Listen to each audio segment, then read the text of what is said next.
Salut, aujourd'hui on va se retrouver pour une vidéo un peu différente des deux dernières. En gros aujourd'hui je vais te donner mes techniques ou un peu ce que je fais en fait pour éviter de me blesser. Même si la blessure ça fait quand même partie intégrante du trick.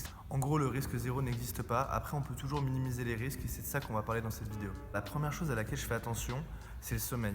Je m'arrange toujours pour avoir dormi 7-8 heures avant une session. Si j'ai dormi moins de ça, souvent je vais pas m'entraîner.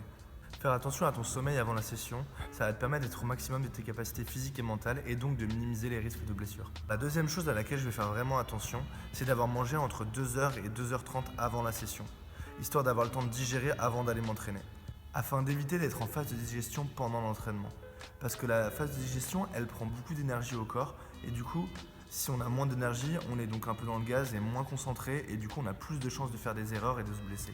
La troisième chose à laquelle je vais faire attention, c'est de boire suffisamment avant, pendant et après la séance. Être bien hydraté, ça va vous permettre d'éviter les crampes et d'être au maximum de vos capacités physiques.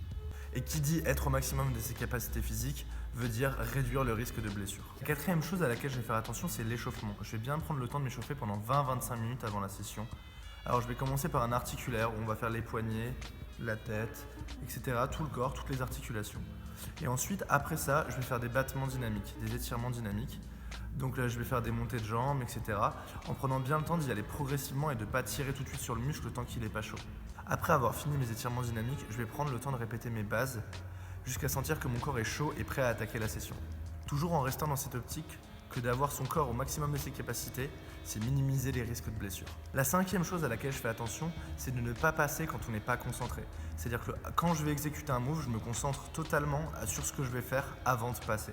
Ça va juste permettre d'éviter les erreurs et donc aussi de minimiser les risques des blessures. La dernière chose qui va être importante, c'est de ne pas s'acharner sur une figure qu'on n'arrive pas à poser. Si au bout de 4-5 essais, vous voyez que vos tentatives commencent à être de moins en moins productives, privilégiez le fait de retourner sur la base du mouvement que vous travaillez. Ça va vous permettre d'améliorer les prérequis de votre figure et du coup d'être plus à l'aise la prochaine fois que vous l'essayerez. Le but de ces techniques, c'est d'éviter les risques inutiles et d'éviter de prendre de mauvaises habitudes sur vos figures. En dehors de tout ça, le plus important, ça va être de prendre le temps de vous écouter et de sentir si vous êtes en forme ou non. Et si vous n'êtes pas en forme, d'accepter de sauter l'entraînement ou peut-être de privilégier un entraînement de base où vous allez pouvoir préparer les prochaines sessions, où vous serez plus en forme et où vous pourrez pousser votre tricking.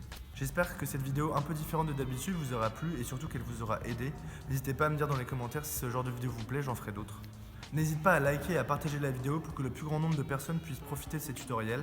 Si ce genre de vidéo te plaît, n'hésite pas à t'abonner à ma chaîne et moi je te dis à mercredi prochain pour un nouveau tutoriel.